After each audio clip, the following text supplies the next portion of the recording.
The rain hadn't stopped, but Chidima didn't feel it anymore. I will She not be walked silenced. past the white orchids lining the entrance of Grand Regal Events Center, her sandals slapping against wet marble, her chest heaving like she'd run the last mile instead of walked it.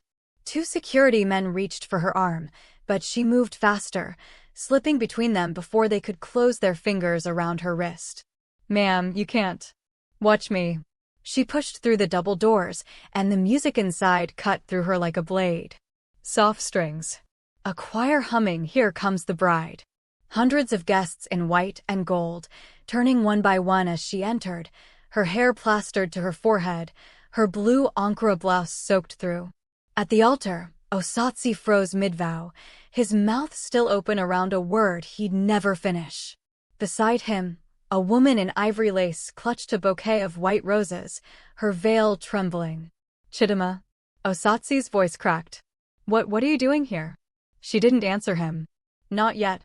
She walked down the aisle, slow, deliberate, every eye in the hall fixed on her like she was the only thing that existed. When she reached the altar, she reached into her bag and pulled out a folded document, yellowed at the edges from 3 years of being kept safe in a drawer she never thought she'd need to open again. "This," she said, holding it up so the front rows could see, "is a marriage certificate. Mine. To this man standing in front of you in a suit he bought with money I earned." Gasps rippled through the hall like wind through dry leaves. "Chidima, please, not here." Osatsi reached for her arm. She yanked it back. "Not here? Where else, Osatsi? Where else was I supposed to find out my husband was getting married? Should I have waited for the invitation card that somehow landed in my mother's mailbox by mistake?" The bride's face had gone the color of her dress. "Osatsi, what is she talking about?" "Ask him," Chidima said, turning to her. "Ask him about the wife he told you didn't exist. Ask him about the 2 years I fed him when he had no job. Ask him what he was really doing every time he said he was traveling for work." The pastor stepped forward, hands raised. "Everyone, please, let's remain calm." "I am calm," Chidima said, and her voice didn't shake, though her hands did. "I have never been more calm in my life." But 3 years earlier, calm was the last thing Chidima had felt the night she met Osatsi Bello. It was raining that night too. She would think about that irony for years afterward, and she was standing under the narrow awning of her tailoring shop in Aja, waiting for the downpour to ease so she could lock up and go home. He'd run in from the storm, laughing, his shirt clinging to his shoulders, apologizing for practically knocking over her mannequin. "I'm so sorry," he said, breathless, grinning. "I didn't see the shop. I swear this rain came from nowhere." "It's fine," she said, though she was already smiling despite herself. "Lagos rain doesn't send warnings.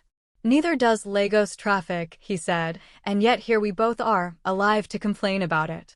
She laughed, really laughed, and something in her chest loosened, like a knot she hadn't realized she'd been carrying. They talked until the rain stopped and then some.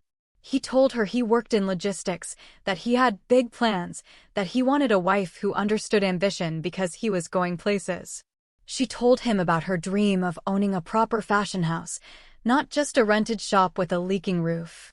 "You'll have it," he said, so certain, so warm. "I can already see it.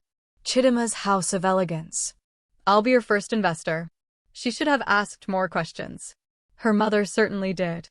"What does this boy actually do, Chidima?" her mother asked one evening, arms folded, suspicion etched into every line of her face.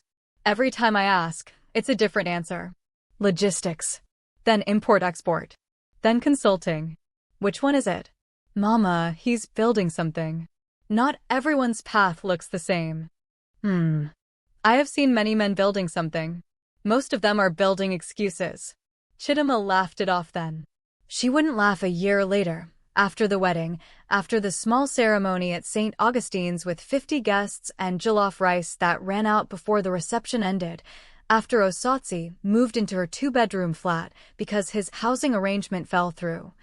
After the first month became 6 months, and 6 months became 2 years, and the man who once called himself an investor hadn't invested a single naira into anything but his own comfort. "Osatsi, the shop rent is due Friday," she told him one night, exhaustion pooling under her eyes as she hunched over a sewing machine at 11 p.m., stitching a wedding gown for a client who needed it by morning. "I told you, my guy is releasing the contract money next week," he said, not looking up from his phone. "Just hold on, small. You said that last month." "Chidima, are you counting my mouth now?" "I said next week." She swallowed the words rising in her throat and kept sewing. Because she loved him. Because she believed in him. Because leaving felt like admitting her mother had been right, and pride, she would learn, was a very expensive thing to protect. The months blurred into each other, each one heavier than the last. She paid the electricity bill. She paid the shop rent. She paid for the fuel in his car so he could go to meetings that never produced anything.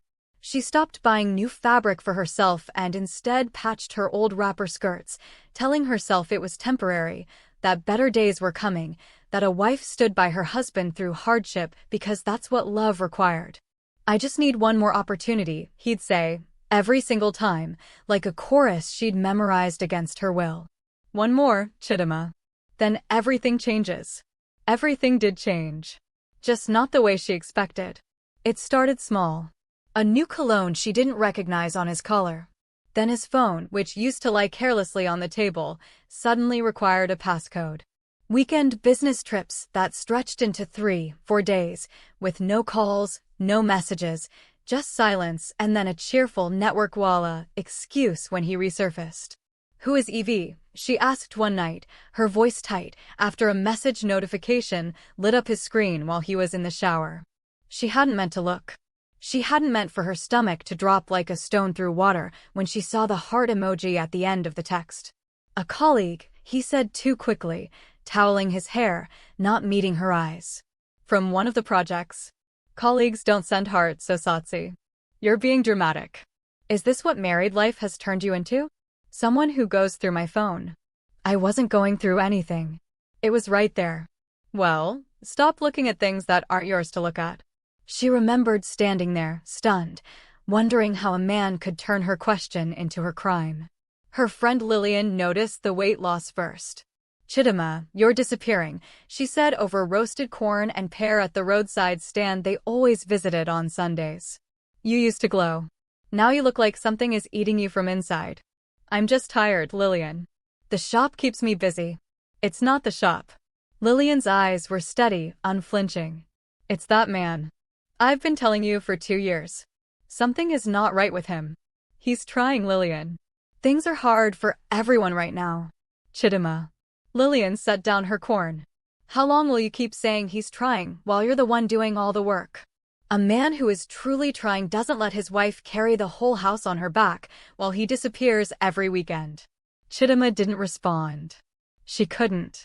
Because somewhere beneath the loyalty she clung to, a small, cold voice had already begun whispering the truth she wasn't ready to hear. The truth arrived on an ordinary Tuesday, wrapped in gold-embossed cardstock. Her mother called her, voice strange, hesitant. "Chidima, a wedding invitation came to my house. I don't know why. It has your husband's name on it." "Mama, that's not possible. Maybe it's another Asatsi. Come and see it yourself." She drove to her mother's house with her hands trembling on the steering wheel, telling herself it was a mistake, a coincidence, a cruel prank. But when she held the card, cream and gold, elegant calligraphy, the wedding of Osatsi Bello and Evie Chukwu, with his photograph smiling up at her from the corner, something inside her chest simply stopped. "Mama." Her voice came out as barely a whisper. Her mother wrapped an arm around her and, for once, said nothing about being right. Some griefs didn't need "I told you so." They only needed holding. Chidima spent the next 2 days in a strange, hollow calm. She didn't cry, not really, she was too far past crying, into something quieter and colder. She called the wedding venue, pretending to be confirming catering numbers, and the coordinator, none the wiser, confirmed everything. The date. The time. The full guest list of 250 people who would watch her husband marry another woman while their marriage certificate sat folded in her drawer, still legally binding, still very much real. She didn't scream. She didn't call him crying, begging him to explain. Instead, she opened the drawer where she kept every document from their marriage, the certificate, photographs from their small wedding, even divorce papers a lawyer friend had helped her draft 2 months earlier. When the perfume and the passcode and the weekend disappearances had finally added up to a suspicion she could no longer bury. "I want to serve," she told the head caterer, a woman she'd worked with years before on smaller events. "I need extra hands for a big wedding this weekend. Can you use me?" The caterer, unaware of the storm behind Chidima's calm request, simply smiled. "Of course. We can always use good hands." So Chidima stood in the kitchen of Grand Regal Events Center in a plain uniform, her hair tucked under a cap, carrying trays of chin-chin and chilled zobo through a crowd that didn't recognize the woman who used to be spoken of as Osatsu's wife, back when their marriage was still a secret worth hiding rather than a crime worth confessing. And when the officiant asked if anyone objected, and silence answered him, and Osatsu opened his mouth to say, "I do," Chidima had already removed her apron. Now, standing at the altar with the whole hall staring, her wet hair, her trembling hands holding up the proof of a truth Osatsu had spent years trying to erase, she finally let herself speak the words she'd rehearsed 100 times in her head. "I didn't come here to stop a wedding, Evie." Chidima turned to the bride, whose mascara had already begun sliding down her cheeks.